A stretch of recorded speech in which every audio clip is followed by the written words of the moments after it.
आपने गुज़श्ता रोज़ कराची में पूरी मसीहियत जो पाकिस्तानी मसीहियत है उनको मनाजरे का चैलेंज किया था। तो मेरी तरफ से और हमारी टीम की तरफ से आपके चैलेंज को हमने कबूल किया है और हम 20,000 बंदों को पेश कर सकते हैं, तैयार कर सकते हैं, वो इस मनाजरे में प्रेजेंट होंगे। और इसके अलावा आपने कहा था कि बाइबल मुकद्दस में कोई एक आयत जो इस बात पर दलालत करती हो कि हज़रत मसीह ने कहा हो कि मैं खुदा हूं। Gospel of John chapter number 13 verse number 13 उसमें लिखा है कि तुम मुझे उस्ताद और खुदावंद कहते हो और खूब कहते हो क्योंकि मैं हूं। जब आप बाइबल मुकद्दस पर गौर करते हैं तो लाजिम है कि आपको बिब्लिकल लैंग्वेजेस का पता होना चाहिए। यहाँ पे जो खुदावन के लिए लफ्ज़ इस्तेमाल किया गया है वो कुरियोस है, और कुरियोस जो के साथ जब भी आर्टिकल का इस्तेमाल किया जाता है तो ये खुदा के मायने देता है। तो मसीह जब अपने बारे में गॉस्पेल ऑफ जॉन में ये बात करते हैं तो वो खुदा होने की तरफ इशारा कर रहे हैं कि मैं खुदा हूं। इसके अलावा gospel of Matthew chapter number 21 और उसकी आयत नंबर 3 उसमें लिखा है कि अगर कोई तुमसे पूछे कि तुम ये क्यों करते हो तो तुम उनसे कहना कि खुदावन को इसकी जरूरत है। तो यहां पर भी यीशु जो हैं अपने आप को कुरियोस आर्टिकल के साथ खुदा कह रहे हैं। तो इसके अलावा आप gospel of John chapter number 8 verse number सुनिए भाई साहब, एक सवाल पूछना चाहिए, एक सवाल एक टाइम पे, समझे ना। पहला आपका सवाल कि आप मेरे चैलेंज को एक्सेप्ट करते। शायद आपने मेरी तकरीर नहीं पढ़ी जी, या मेरी तकरीर सुनी ही नहीं। चैलेंज करने को मैं जब चैलेंज करता हूं अलग बात है, आपने सवाल किया, सवाल का जवाब दूंगा। अगर आप डिबेट करना चाहते, मेरे डिबेट के शराइत है जी जी, मेरे डिबेट के ये शराइत है कि अगर किसी को मुझसे डिबेट करना है पब्लिक में तो कम से कम वो 5% जैसा मैं मजमा इकट्ठा करता हूं। मेरे सबसे बड़ा मजमा है 10 लाख हिंदुस्तान में। कितना? 10 लाख। तो कम से कम 5%, 50,000 का मजमा तैयार करो। आपने सुनिए 20,000 का कहा था। सुनिए मेरी बात, सुनिए मेरी बात। मैं जब बात कर रहा हूं बीच में दखल मत दीजिए। जी जी, आप बात करें। 30,000 आपके लिए 30,000 चलो मान गए। 30,000 मान, मुझे सुनने में प्रॉब्लम हुई। आपने 30,000 कहा, 30,000 भी मान लिया। सबसे पहला मेरा 10,000 था, फिर 20,000 हुआ। जब से बढ़ते जाता है, मेरी तादाद बढ़ते जाते तो आम भी बढ़ते जाते। सबसे पहले मैं कहता था 10,000 करो, क्योंकि मजमा मेरा छोटा था। जब मजमा बढ़ते जाता है और पॉपुलैरिटी बढ़ती जाती है तो मेरा मिनिमम क्राइटेरिया भी बढ़ते जाता है। मैंने पहले जब बहस किया तो जो लोग सिर्फ 5,000 इकट्ठा करते उनके साथ भी मैंने डिबेट किया। वो पहले था ईयर 2000 में, 1998 में। आप बोलते 30,000 मान गए। आप मुझे ये बोलिए कौन सा आपका डिबेटर 30,000 लोग को अपने वाहिद लेक्चर के लिए जमा कर सकता है? नाम क्या उसका, और फोटो दो मुझे। कौन सा आपका डिबेटर है? मैं जानता हूं दुनिया में सैकड़ों क्रिश्चियन हैं जो लाख से ज्यादा इकट्ठा कर सकते। बेनी हिन, मॉरिस सिरेलो, जिमी स्वगैट, ये सब नाम है।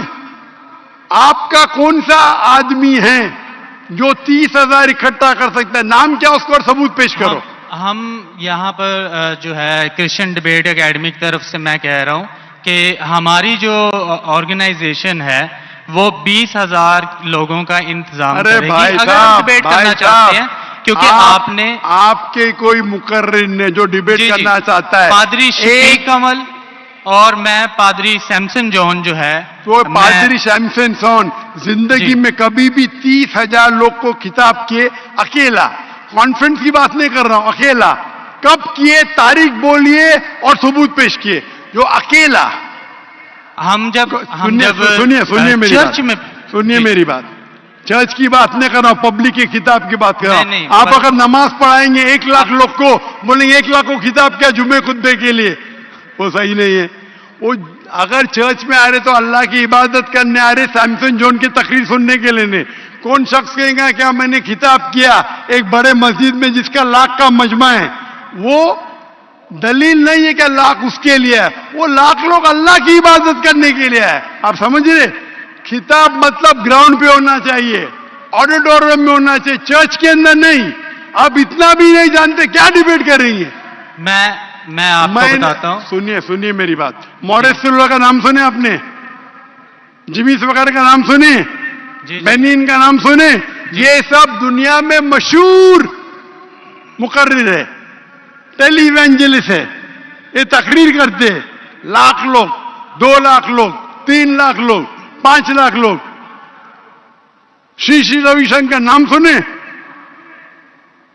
जी रामदेव बाबा नाम सुने, जी अभी आपके सैमसंग जॉन कैन, तो अकेला करना चाहिए, अकेला, चर्च के अंदर नहीं। आपने जब सुनिए मेरी बात ना, आप सुनिए जी ये आप मेरे टीम को प्रूफ दीजिए, कौन से तारीख को आप बोल सकते, कौन से तारीख को आपके पास्टर सैमसन ने कौन से मैदान में तकरीर की जहां 30,000 लोग थे, आप बोल सकते? मैं हाँ के नहीं? एक बात कहना चाहता हूं। बात नहीं सुनने का है मुझे आपकी, मैं पूछना चाहता हूं, आप तारीख बोलिए, वक्त बोलिए, वेन्यू बोलिए और साबित कीजिए सबूत के साथ। कर सकते क्या नहीं? हाँ क्या नहीं? चर्च में नहीं कर सकते क्या नहीं? हम प्रीस्ट जो है वो तो चर्च में ही जो है गलत है, सरमन करेगा। मैं क्या मस्जिद में आज कर रहा हूं, मैं जब बाहर मैदान में करता हूं। चर्च में लोग ईश्वर की इबादत करने आते, उसके नाम पे बोले मैंने इकट्ठा किया, ये वैलिड नहीं है। आप समझ रहे, ये वैलिड नहीं है। वो शख्स जब बाहर तकरीर करता है और बाहर लोग आते तो सबूत है कि उसके वजह से है। चर्च में तो लोग इबादत करने आ रहे, ये वैलिड है ही नहीं। तो हमारे मस्जिद के अंदर, हमारे मस्जिद में तो लाखों लोग आते ना, यहां भी बादशाह मस्जिद में लाख आते, आप जाएंगे इस्लामाबाद में 3 लाख आते, तो वहां का खतीब थोड़ी कह सकेगा क्या 3 लाख मेरे लिए है। वो 3 लाख है नमाज पढ़ने के लिए। अभी ज्यादा वक्त बहस मत, वेस्ट मत कीजिए, इतना बड़ा मजबा है। वक्त अभी 1:20 है, बराबर ना? आपने जो सवाल किया उसका पहला सवाल को तो जवाब दे दिया। आप सबूत पेश करो, चर्च की बात मत करो। कौन से ऑडिटोरियम में, कौन से स्टेडियम में, कौन से मैदान में तकरीर किए? चर्च में किए। क्या इससे मालूम पड़ता आप डिबेट के लायक नहीं। फिर भी डिबेट करना चाहते, मेरे बहुत से स्टूडेंट है, आप मलेशिया में आओ तुमसे डिबेट करेंगे, हिंदुस्तान में आओ डिबेट करेंगे। कब आने को तैयार है बोलो, मलेशिया आओ। लेकिन मेरे स्टूडेंट, मेरा बेटा को छोड़ो, बेटा नहीं मेरा स्टूडेंट, मेरे सैकड़ों स्टूडेंट है, आपसे डिबेट करके आपको एकदम एक फतह मिल जाएंगी इंशाअल्लाह। आप कब आते मलेशिया? आप हायर करो स्टेडियम मलेशिया में। सैमसंग, अफसोस की बात है, इससे मालूम पड़ता है आपका जहन क्या है। आपने सुनिए, आपका वक्त खत्म हो गया अभी, समझे ना? और जो आपने रेफरेंस दिया मैथ्यू का, उसमें कहीं नहीं लिखा। मेरा चैलेंज ये था, अगर कोई भी बाइबल में ये साबित करे क्या ईसा अलैहिस्सलाम खुद कहते हैं कि मैं खुदा हूं या मेरी इबादत करो, मैं क्रिश्चियन बनने को तैयार हूं। दोनों रेफरेंस में कहीं भी नहीं लिखा था कि ईसा अलैहिस्सलाम कहते मैं खुदा हूं। आपका रेफरेंस में किधर नहीं था, मैं गौर से सुन रहा था, ना मैथ्यू में था ना जॉन में था। आपके रेफरेंस में आप बोल रहे थे ये इसके माननी ये होती है। मेरा साफ कहता unequivocal statement, unambiguous statement, where Jesus Christ himself says, I am God, और वही says worship में, बिना शक, बिना शुबा के ऐसा हवाला दो बाइबल का जिसमें ईसा अलैहिस्सलाम खुद कहते कि मैं ईश्वर हूं या मेरी इबादत करो, दोनों सेंटेंस में नहीं था। तो वक्त जाया मत करो इधर। Can we have the next question?